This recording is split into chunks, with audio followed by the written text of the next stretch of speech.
Sister Jen in a Bottle and welcome to my channel.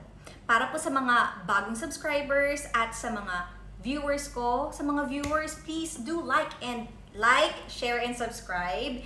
And you can also comment down below for any suggestions or questions para maidagdag ko dito sa channel ko. On this video, it's very special kasi I will make some decorations para sa BTS theme party ng daughter ko. So, let's get started!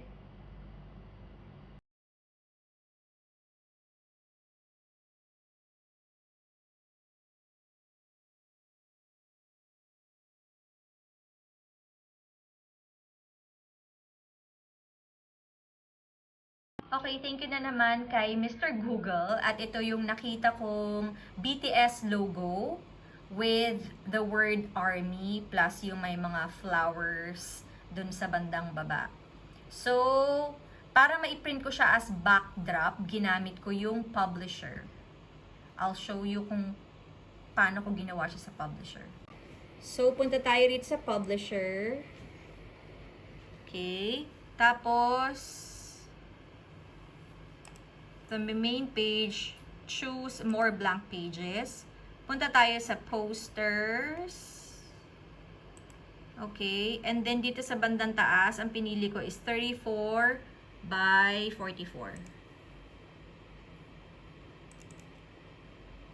Okay. So, makikita nyo na dyan. Since hindi ko mapipaste yung, may problema yung laptop nung anak ko. Pero, ipipaste ko lang dito yung logo na nakita ko sa Google. I'll show you yung nagawa ko na dati.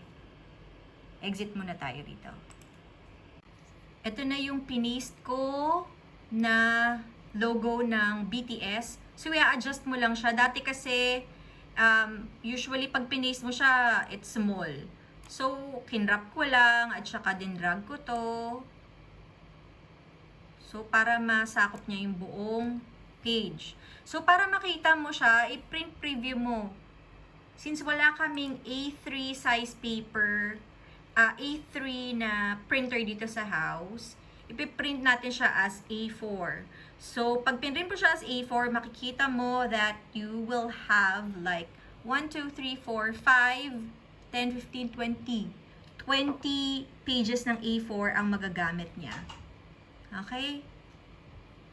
So, print na natin. Ito na yung mga pages sa pinrint natin. So, pakita ko lang sa inyo kung paano natin siya ilalatag. So, usually naman, sunod-sunod naman yung printouts niya eh.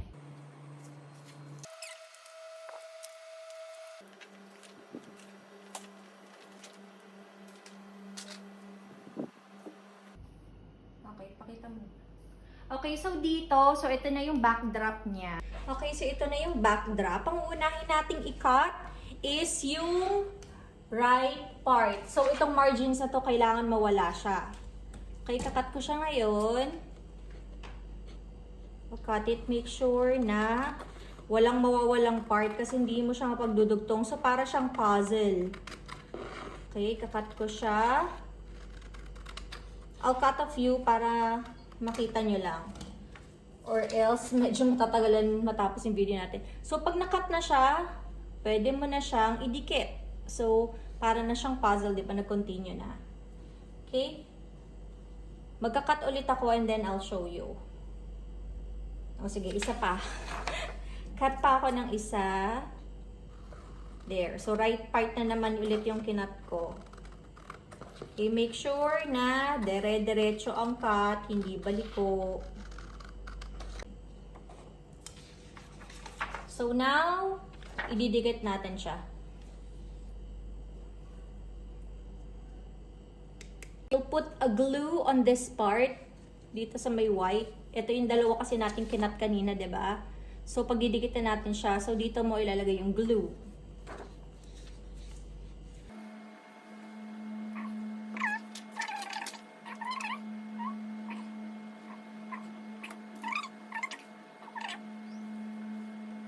So, na-cut ko na siya. Ay, na-cut. So, ito, na-dikit ko na siya. So, para mas madikit or hindi talaga mag-move yung paper, lagyan natin ng tape dito sa part na to. Right here. Dun sa pinagdugtungan natin ng paper. Okay? Just put a magic tape or any tape that you have at home. Pero make sure na walang crease yung paper kasi papangit.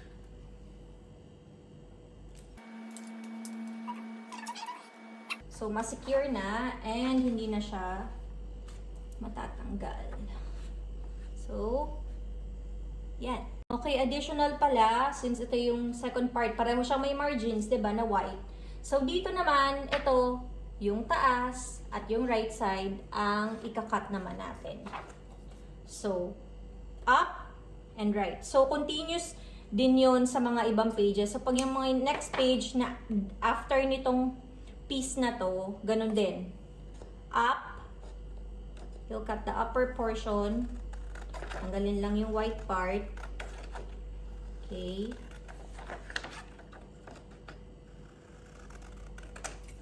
And then, ito yung right side again. And, it's the same process. Ipipaste natin ulit all together like a puzzle. Igugulo nga. Tapos, lagyan ng tape sa likod. Okay? Tapos pala, medyo mali yung liquid glue yung ginamit ko. Dapat pala itong glue stick yung gagamitin nyo. Kasi ito, ang tagal niya pa matuyo. So, ito, ilalagay na natin siya. Okay. Put the glue doon din sa white part ng margin. At ipatong lang natin to.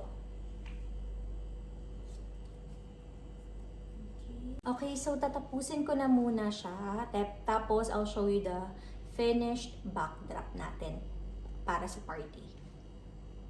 Okay, so ito na yung last piece ng ating puzzle. So, ididikit na lang natin siya dito. Okay.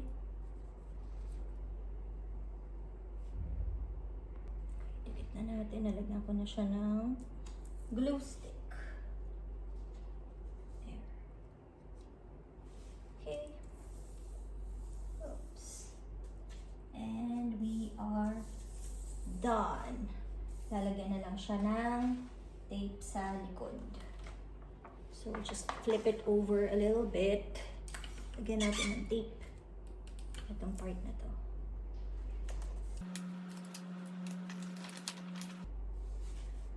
Okay. Tapos na tayo. Dito namin lalagay yung table for tomorrow. So, didikit ko na siya. Pantay ba? Oo. Okay, so pantay na siya. Tatanggalin ko na lang to tomorrow, yung frame na yan, para ang maging center is itong backdrop. Tomorrow ko na siya i-remove. So, may didikit ko na lang to. Okay? Ta-da! So, ginamit natin ang publisher dito para ma-print natin ang ganito kalaking poster. Okay? So, let's do our next project. Okay, so this is the Korean heart. Tapos, ito rin yung theme ng BTS na I Purple You. Ito yung gagawin kong gift tag for the souvenir bags para sa birthday ni Maxine. And ito na siya, kinakat ko na siya. So, ikakat ko lang siya dito sa part na to. And then, I'll show you the finished product later. Okay, see you later. Okay, just a trivia lang po para dun sa mga bago sa words na I Purple You. Yung nagbigay daw ng bagong meaning sa word na purple is si Kim Tae-young.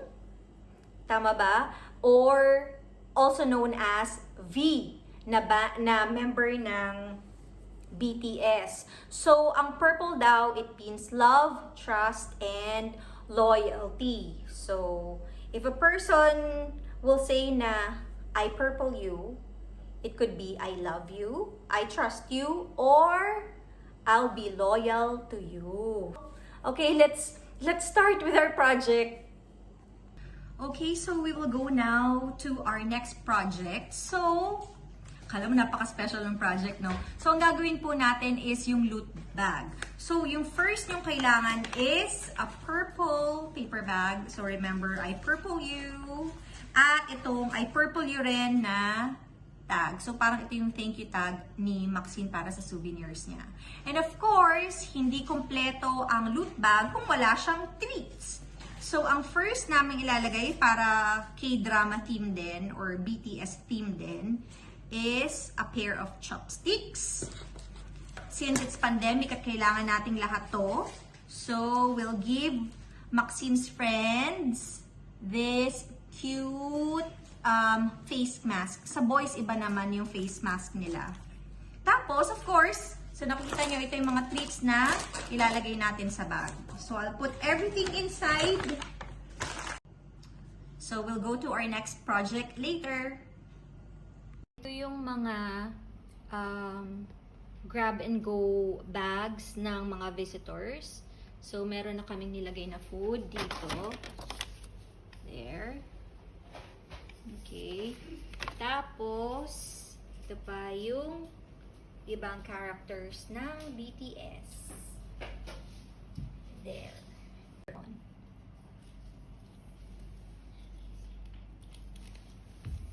And this is Koya. Wala si ate. Right. Hi friends! At long last, natapos na rin ang preparation natin para sa birthday ni Maxine. So now, itutour ko kayo sa simple decoration or BTS decoration para sa birthday niya. So ito, actually itong foil balloon na to nabili lang namin sa Alronac here in Old Airport. Tapos ito yung backdrop na ginawa natin. And this cheesecake, kung gusto niyo bumili ng cheesecake na to, mag-comment down below lang kayo. And then, ito was given by our friend, si Miss Mary Ann. Tapos, para madagdag natin yung BTS feel dito sa ating party, meron tayong cold brew na nabili namin sa Vision Mart. So, on my next vlog, pupunta kami dun sa Vision Mart and tatry natin yung ibang mga Korean and Japanese food. And then this cute plate, can you believe it's Alronac to? It's only 9 reals. Okay? Tapos yung food namin, very simple lang. Ayan, spaghetti, Shanghai, and Maxine's favorite, the fried chicken, version ni Bong. So, if you need a caterer, kung kailangan nyo ng catering, comment down below. I'll give you his number. He's very good. Tapos, to add a purple color dito sa ating party, meron tayong mixed berry juice. And of course, nabili ko to sa Virgin. So, this is a cute book para sa mga teens. At saka sa mga fan ng BTS. Look, ang cute ng mga drawing sa loob. There. Tapos, ito naman, on this side, ito yung mga loot bags na piniprayer natin. And then, this light, I bought it also from Alronac and it's only 7 reals. So, dadagdag mo na siya ng AA battery. Okay, so, ito naman, ayuda. No, ito yung mga, kasi since it's a drive-thru birthday party, ito yung pack meal ng bawat guest namin. So, marami na kami napamigay. Yung iba inihatid ng husband ko. Yung iba naman, pumunta na rito to grab their food. Okay? So, talagang, it's a quarantine party pa rin. Katulad last year, nag-party din siya. Kaming 4 lang dito sa bahay. Okay, so hope you like this video. So please don't forget to like, share, and subscribe to Jenny in a Bottle. See you in my next video. Bye. Maxine, happy birthday to you. Happy birthday to you. Happy birthday, happy birthday. Happy birthday to you. Make a wish. Okay. Oh, you can go. Oh, the other one. Your hair, your hair, your hair. You were not